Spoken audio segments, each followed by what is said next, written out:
Hello and welcome viewers. स्वागत है आप सभी का हमारे आज के करंट अफेयर सेशन में।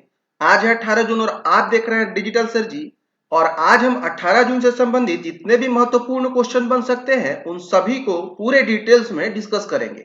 अगर आपने हमारे चैनल को अभी तक सब्सक्राइब नहीं किया है या आप हमारे चैनल पर पहली बार आ रहे हैं तो चैनल को सब्सक्राइब जरूर कर लें और साथ ही बेल आइकन को जरूर दबाएं ताकि आगे आने वाली हमारी हर एक वीडियो का नोटिफिकेशन आप सभी को मिल सके।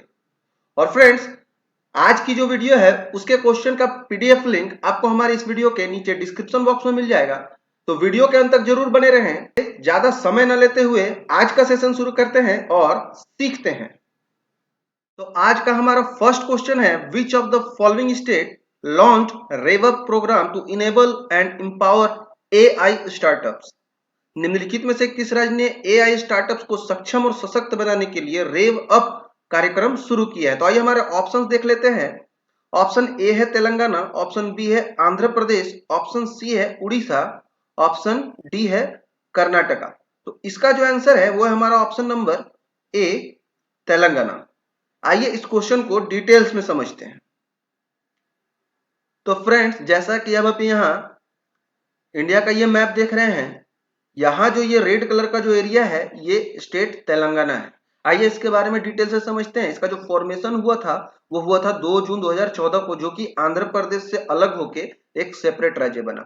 और तेलंगाना का जो कैपिटल है वो है हैदराबाद और इसकी जो डिस्ट्रिक्ट की टोटल संख्या है वो है 33। कुल जिलों की संख्या है 33 और लेजिस्लेचर है बाई कैमरल लेजिस्लेचर, द्विसदनीय विधायिका। अब द्विसदनीय विधायिका क्या होता है तो आइए यहाँ समझते हैं।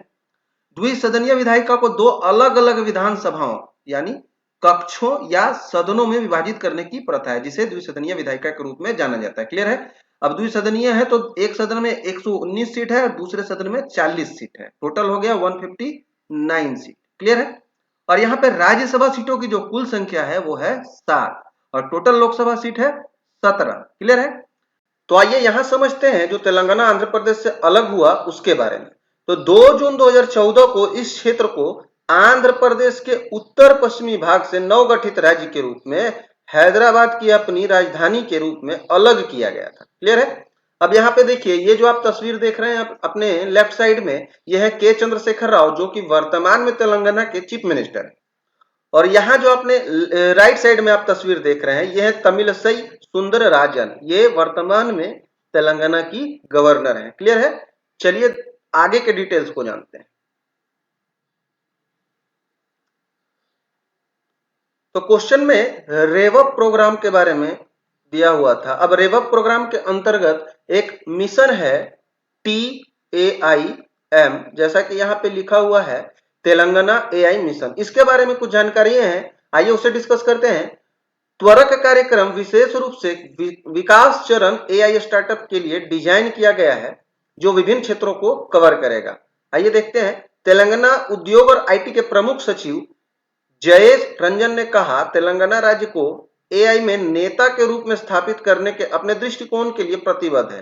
जून 2020 में आर्टिफिशियल इंटेलिजेंस के लिए एक एक्शनेबल पॉलिसी फ्रेमवर्क लॉन्च करने वाला भारत का पहला राज्य बनने के बाद अब TAIM के तहत अभिनव एआई विचारों को बेहतर बनाने के लिए रेवअप एक्सेलेटर प्रोग्राम का पहला संस्करण तैयार किया गया है। क्लियर है? चलिए बढ़ते हैं हम हमारे अगले प्रश्न की ओर। तो फ्रेंड्स, हमारा नेक्स्ट क्वेश्चन है, name the initiative that government of India has recently launch to set up production of medical oxygen and meet the potential increase in demand due to another waves of the pandemic. उस पहल का नाम बताइए जिसे भारत सरकार ने हाल ही में मेडिकल ऑक्सीजन का उत्पादन स्थापित करने और महामारी की एक और लहर के कारण मांग में संभावित वृद्धि को पूरा करने के लिए शुरू किया गया है। तो आइए हमारे ऑप्शन देख लेते हैं। ऑप्शन ए है project O3 for India, project O2 for India, project O2 for protection O2 for India और डी है ऑक्सीजन O2 फॉर इंडिया। तो इसका जो आंसर है वो हमारा option number B, project O2 for India. Clear है? आइए समझते हैं ये जो प्रोजेक्ट O2 फॉर इंडिया है इसके बारे में। प्रोजेक्ट O2 फॉर इंडिया क्या है? भारत के लिए प्रोजेक्ट O2 प्रधान वैज्ञानिक सलाहकार भारत सरकार के कार्यकाल की एक पहल है, जिसका उद्देश्य चिकित्सा ऑक्सीजन की मांग में वृद्धि को पूरा करने के लिए देश की क्षमता को बढ़ाने के लिए काम करने वाले हितधारकों की मदद करना है। क्लियर है? चलिए बढ़ते हैं हमारे अगले प्रश्न की। फ्रेंड्स, हमारा नेक्स्ट क्वेश्चन है, what amount of budget approved by union defence minister Rajnath Singh for iDEX DIO for the next 5 years.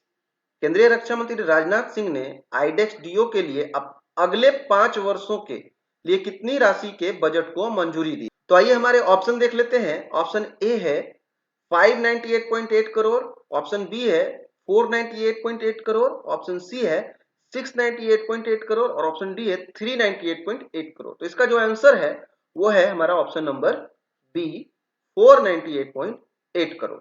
आइए जानते हैं डिटेल्स में। तो फ्रेंड्स, ये जो आईडेक्स डीओ के लिए जो बजट अप्रूव किया गया वो रक्षा मंत्री के द्वारा अप्रूव किया गया। तो हमारे वर्तमान में जो रक्षा मंत्री है वो है राजनाथ सिंह। जैसा कि आप यहाँ अपने लेफ्ट साइड में ये जो तस्वीर देख पा रहे हैं, ये है हमारे present defence minister Rajnath Singh और इनका जो कंस्टिट्यूएंसी है, संसदीय क्षेत्र है, वो है गाजियाबाद, यूपी। आइए जानते हैं ये जो बजट अप्रूवल हुआ वो किस लिए हुआ। तो यहाँ पे देखिए, रक्षा क्षेत्र में आत्मनिर्भरता सुनिश्चित करने के बड़े लक्ष्य के साथ लगभग 300 स्टार्टअप, सूक्ष्म लघु और मध्यम उद्योग एमएसएमई और व्यक्तिगत नवप्रवर्तकों को वित्तीय सहायता प्रदान करने के लिए धन का उपयोग किया जाएगा। ये जो 498.8 करोड़ जो अप्रूव किया गया रक्षा मंत्री के द्वारा, वो इसलिए अप्रूव किया गया। अब यहाँ पे आया था एक टर्म आईडेक्स डीओ का। तो आईडेक्स डीओ का फुल फॉर्म होता है इनोवेशन फॉर डिफेंस एक्सीलेंस और डिफेंस इनोवेशन ऑर्गेनाइजेशन। क्लियर है? चलिए बढ़ते हैं हम हमारे नेक्स्ट क्वेश्चन की ओर। तो फ्रेंड्स, हमारा नेक्स्ट क्वेश्चन है, according to SIPRI year book 2021 report released by SIPRI, what is the total estimated number of nuclear warheads of India at the beginning of 2021? SIPRI द्वारा जारी सिप्री ईयर बुक 2021 रिपोर्ट के अनुसार 2021 की शुरुआत में भारत की परमाणु हथियारों की कुल अनुमानित संख्या क्या है? तो आइए हमारे ऑप्शन देख लेते हैं। ऑप्शन ए है 160, ऑप्शन बी है 165, ऑप्शन सी है 285 और ऑप्शन डी है 156। तो फ्रेंड्स, इसका जो आंसर है वो हमारा ऑप्शन नंबर डी 156। आइए ये जो सिप्री ईयर बुक 2021 है इसके बारे में डिटेल से समझते हैं। तो फ्रेंड्स, सिप्री ईयर बुक जो 2021 आया है उसे समझने से पहले सिप्री के बारे में थोड़ा बहुत जान ले। तो सिप्री का जो फुल फॉर्म होता है वो होता है Stockholm International Peace Research Institute. Okay, और इसके जो वर्तमान में चेयरमैन है वो है जेन एलिसन। क्लियर है? और इसका जो फॉर्मेशन हुआ था वो होता है 6 मई 1966 को, 6 मई 1966 को। और सिप्री का जो हेडक्वार्टर है वो है स्टॉकहोम, स्वीडन में। आइए समझते हैं ये काम क्या करता है। तो Stockholm International Peace Research Institute Stockholm में स्थित एक अंतरराष्ट्रीय संस्थान है। इसकी स्थापना 1966 में हुई थी और यह सशस्त्र संघर्ष, सैन्य व्यय और हथियारों के व्यापार के साथ साथ निरस्त्रीकरण और हथियारों के नियंत्रण के लिए डेटा विश्लेषण और सिफारिशें प्रदान करता है। क्लियर है? आइए समझते हैं ये सिप्री का जो ईयर बुक 2021 आया है उसमें क्या क्या चीजें हैं। तो सिप्री ईयर बुक 2021 रिपोर्ट में ईयर बुक के अनुसार भारत के पास 2021 की शुरुआत में अनुमानित 156 परमाणु हथियार थे, जैसा कि अभी प्रश्न में हम लोगों ने देखा, जबकि पिछले साल की शुरुआत में 150 थे। मतलब टोटल 6 का इजाफा हुआ है एक साल में। जबकि पाकिस्तान के पास 165 हथियार थे और 2020 में 160 थे और पाकिस्तान के पास 5 का इजाफा हुआ है। चीन के परमाणु शस्त्रागार में 2020 की शुरुआत में 320 से अधिक 350 हथियार शामिल थे। क्लियर है? 9 परमाणु सशस्त्र राज्यों यूएस, रूस, यूके, फ्रांस, चीन, भारत, पाकिस्तान, इजराइल और उत्तर कोरिया के पास 2021 की शुरुआत में अनुमानित 13,080 परमाणु हथियार थे। रूस और अमेरिका के पास कुल मिलाकर 90% से अधिक वैश्विक परमाणु हथियार हैं और उनके पास व्यापक और महंगी आधुनिकीकरण कार्यक्रम चल रहे हैं। मतलब कहने का मतलब है जितना भी अभी पूरा दुनिया में टोटल परमाणु हथियार है उसका 90% से अधिक रूस और अमेरिका के पास, और अभी भी नया नया तकनीक का परमाणु हथियार ये बना, इसका कार्यक्रम इन दोनों देशों में चल रहा है। क्लियर है? चलिए बढ़ते हैं हम हमारे अगले प्रश्न की ओर। हमारा नेक्स्ट क्वेश्चन है, which of the following insurance company has recently got approval from IRDAI to undertake insurance broking? निम्नलिखित में से किस बीमा कंपनी को हाल ही में बीमा ब्रोकिंग शुरू करने के लिए IRDAI से मंजूरी मिली है। तो आइए हमारे ऑप्शन देख लेते हैं। ऑप्शन ए है Bharatiya AXA life insurance, option B है Max life insurance, option C है एचडीएफसी लाइफ इंश्योरेंस और ऑप्शन डी है पॉलिसी बाजार। तो इसका जो आंसर है वो हमारा ऑप्शन नंबर डी पॉलिसी बाजार। आइए डिटेल्स में समझते हैं इस क्वेश्चन। तो फ्रेंड्स, जैसा कि अभी क्वेश्चन में एक टर्म आया था IRDAI, आइए इसे समझते हैं। सबसे पहले IRDAI का फुल फॉर्म होता है insurance regulatory and development authority of India, भारतीय बीमा विनियामक और विकास प्राधिकरण। क्लियर है? आइए समझते हैं। इसके जो अभी वर्तमान में चेयरपर्सन है IRDAI के, वो है सुभाष चंद्र खुंतई और इसका जो हेडक्वार्टर है वो हैदराबाद तेलंगाना और इसकी जो स्थापना हुई थी वो हुई थी 1999 में। अब ये काम क्या करता है? तो भारतीय बीमा नियामक और विकास प्राधिकरण भारत सरकार के वित्त मंत्रालय के अधिकार क्षेत्र में एक नियामक निकाय है और इसे भारत के बीमा और पुनर्बीमा उद्योग को विनियमित और बढ़ावा देने का काम सौंपा गया है। क्लियर है? चलिए बढ़ते हैं हमारे अगले प्रश्न की ओर। हमारा नेक्स्ट क्वेश्चन है which of the following ministry has approved the implementation of deep ocean mission to explore the deep ocean for resource and develop deep sea technologies for sustainable use of ocean resources. निम्नलिखित में से किस मंत्रालय ने संसाधन के लिए गहरे समुद्र का पता लगाने और महासागरीय संसाधनों के सतत उपयोग के लिए गहरे समुद्र में प्रौद्योगिकियों के विकास के लिए डीप ओशन मिशन के कार्यान्वयन को मंजूरी दी है? तो आइए हमारे ऑप्शन देख लेते हैं। ऑप्शन ए है ministry of water resources, option B है ministry of earth and science, option C है मिनिस्ट्री ऑफ आईटी और ऑप्शन डी है मिनिस्ट्री ऑफ फॉरेन अफेयर्स। तो इसका जो आंसर है ये है हमारा option number B ministry of earth and science. तो अभी वर्तमान में मिनिस्ट्री ऑफ अर्थ और साइंस हमारे prime minister mister Narendra Modi के अंतर्गत है। क्लियर है? चलिए बढ़ते हैं हमारे अगले प्रश्न की ओर। हमारा नेक्स्ट क्वेश्चन है recently ADB has approved how many $1 million loan to improve transport connectivity and facilitate industrial development in Chennai Kanyakumari Industrial Corridor CKIC of India। अभी हाल ही में एडीबी ने भारत के चेन्नई कन्याकुमारी औद्योगिक गलियारे CKIS में परिवहन संपर्क में सुधार और औद्योगिक विकास की सुविधा के लिए कितने $1 मिलियन ऋण को स्वीकृति दी है?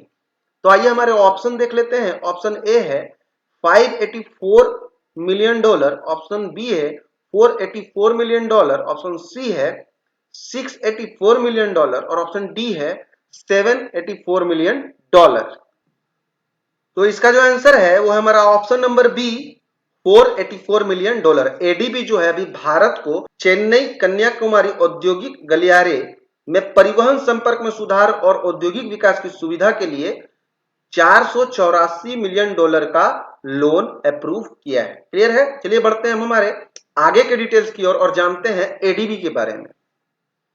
तो फ्रेंड्स, सबसे पहले एडीबी का फुल फॉर्म जान लें। एडीबी का फुल फॉर्म होता है एशियन डेवलपमेंट बैंक और इसका जो स्टैब्लिशमेंट हुआ था वो हुआ था 19 दिसंबर 1965 को, 19 दिसंबर 1965 को।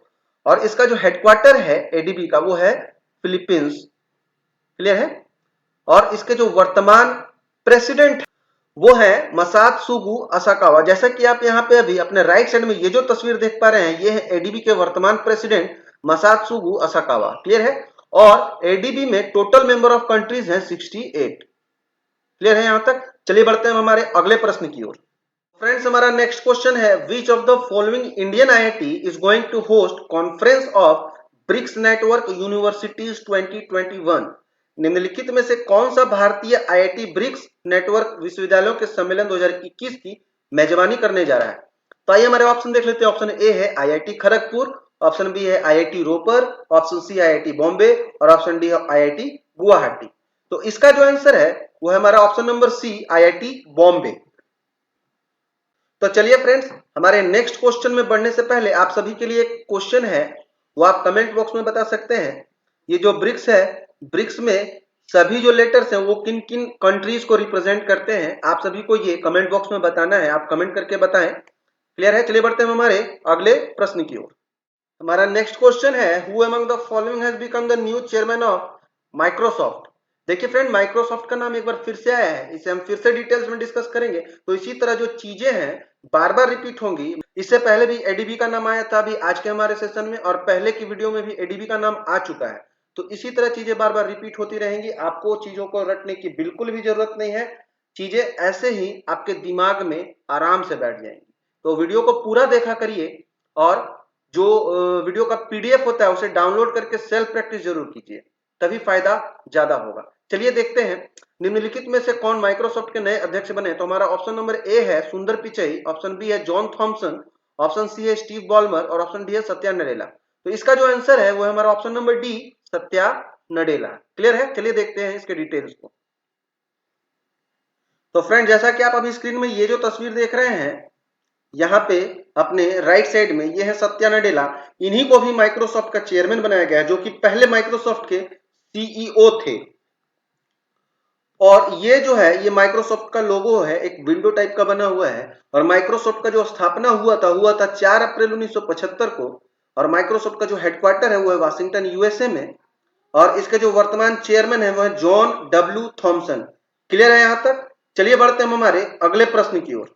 तो फ्रेंड्स, हमारा नेक्स्ट क्वेश्चन है, what is this year theme of the world day of combat desertification and drought which is observe on 17 June every year. हर साल 17 जून को मनाए जाने वाले विश्व प्रतिरोधक मरुस्थलीकरण और सूखा दिवस की इस वर्ष थीम क्या है? क्लियर है? आइए हमारे ऑप्शन देख लेते हैं। पहला ऑप्शन है option number A, restoration land recovery we build back better with healthy land.